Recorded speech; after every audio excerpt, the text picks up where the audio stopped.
Welcome to the Explainer. Most VR shooters out there give you, well, pretty dumb enemies with heavily scripted patterns. But the highly anticipated sci-fi shooter EXOSHOCK is claiming something massive, that its AI actually learns and adapts as you fight it, specifically in 4-player co-op. Now, that is an extraordinary claim for virtual reality combat.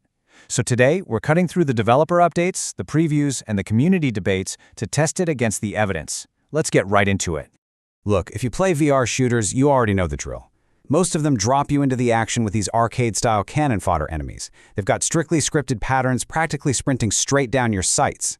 It requires fast reflexes for sure, but not necessarily deep coordinated strategy. It's fun, but it can quickly turn into a highly predictable shooting gallery.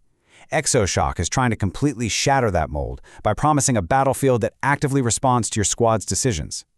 Section 1. Adaptive AI. Myth or reality? Let's figure out if this is a genuine technological breakthrough or just some really clever marketing language. Before we put EXOSHOCK to the test, we really need to establish what this buzzword requires under the hood. I mean, it's pretty easy to program an enemy to take cover, but it is incredibly difficult to program an enemy to understand exactly why it should take cover or how it needs to coordinate with its squad to flush you out. When we look at design deep dives, true adaptive AI refers to systems that flexibly modify difficulty, enemy tactics, and pacing in real time, all based on player performance and behavior. These true adaptive systems are functioning dynamically in the background. They're literally analyzing every single shot you take, how often you miss, your resource management, all of it. And they do this to keep your squad in this optimal, immersive flow state. Challenging enough to keep the adrenaline pumping, right? But not so punishing that it totally breaks the immersion. Now, there is a critical difference between genuine adaptation and artificial difficulty. Think of those racing games where the AI suddenly gets a magical, physics-breaking speed boost just to catch up to you. It's like playing Mario Kart against a cheating younger sibling. That is cheap rubber banding, where the system manipulates outcomes by actually breaking the game's physics. Genuine adaptive AI is the stark opposite of that. It adjusts tactics and strategy completely within realistic game parameters. It respects the physics, and it rewards your tactical improvement instead of just punishing you with invisible stat boosts. To really understand what EXOSHOCK is aiming for, we have to look back at the legacy systems that set the gold standard. Back in 2005, FEAR absolutely blew gamers' minds with goal-oriented action planning, where enemy squads actually communicated to flank you based on what you were doing. Then in 2008, Left 4 Dead introduced the AI Director. This was like an invisible hand perfectly controlling tension, pacing, and item placement based on how stressed the team was. These are the legendary, industry-defining systems EXOSHOCK is actively chasing in VR. Moving to Section 2, Co-op Chaos on Quest 3. Let's put this under the microscope and see how these unpredictable battles actually feel when you're deployed with your friends. The lore sets up the tension perfectly. You deploy as Basilisk Group mercenaries, specifically Division 9 Black Ops, dropping into the hostile void of deep space. Your objectives are gritty: sabotage systems, extract corporate data, and above all, survive.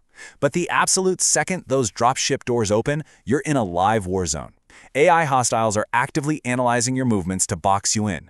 You are not invincible superheroes here. You are vulnerable contractors in a very dark, very dangerous place. To force you to adapt, the game throws 5 totally distinct enemy archetypes at you, and every single one demands an immediate countermeasure. Got a metallic droid? It charges incredibly fast, so you need close-range heavy fire. The heavy mech is this advancing bullet sponge that will entirely break your defensive line if you don't use traps or energy weapons. And the raw mercenary? They actually use smart tactical flanking, mimicking your own behavior. That requires your squad to lock down coordinated crossfire. You just can't rely on the same tactic twice. And one of the coolest features we're seeing is this physics-driven suppression mechanic. Say you're pinned down. Your physical volume of fire directly forces the AI behavior tree to reroute in real time. You lay down heavy covering fire, the AI registers that threat, halts its advance, and actually breaks formation to seek cover.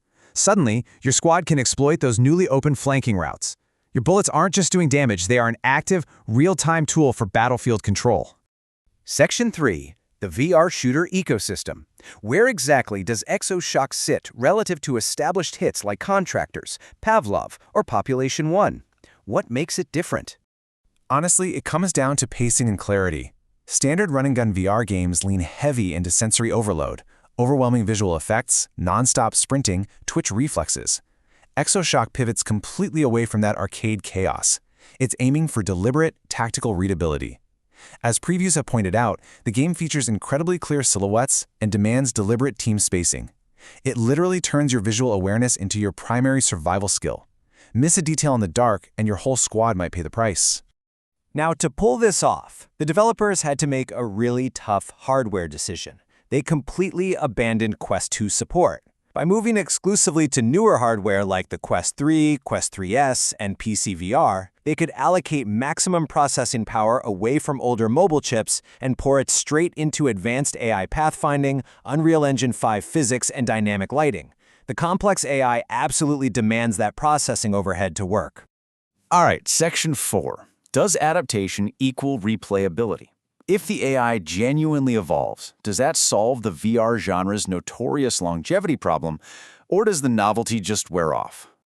The developers are banking on 4 main replayability factors. First, that systemic adaptation means enemies won't let you use the same tricks twice, completely preventing identical playthroughs. Second, they're throwing in dynamic, unpredictable mid-mission events. Imagine the life support just shutting off mid-firefight. Third, full crossplay between VR and flat-screen players keeps the servers populated. But their reliance on handcrafted modular maps rather than pure procedural generation, that is drawing some intense community scrutiny. Real Reddit playtesters are making a really valid point in the ongoing debates. Even the smartest, most advanced AI in the world cannot save a game if the environments themselves get stale. They point straight to games like After the Fall, where running the same corridors over and over eventually burned out the player base. So for EXOSHOCK, steady post-launch content, new map modules, and varied environments aren't just nice to have, they are absolutely mandatory to keep this feeling fresh.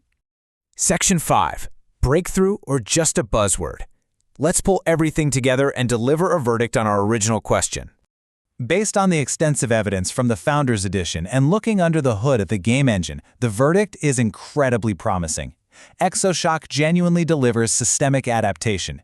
Those dynamic behavior trees overlaid on top of heavy, physical, tactical gameplay prove they're executing real, physics-driven adaptation. They are actively relying on reactive squad-based mechanics rather than falling back on those lazy, artificial difficulty spikes we've seen 100 times before. So, adaptive AI is either going to become the massive new standard for VR combat, or it'll remain a really fascinating experiment. Either way, it is absolutely a conversation worth having. We want to hear your take. How important is enemy AI behavior to you in a VR shooter? Would you prefer a perfectly polished, highly scripted shooting gallery, or a rougher, truly adaptive AI system that is actively hunting you down? Drop your thoughts below, and thank you so much for joining us on this explainer.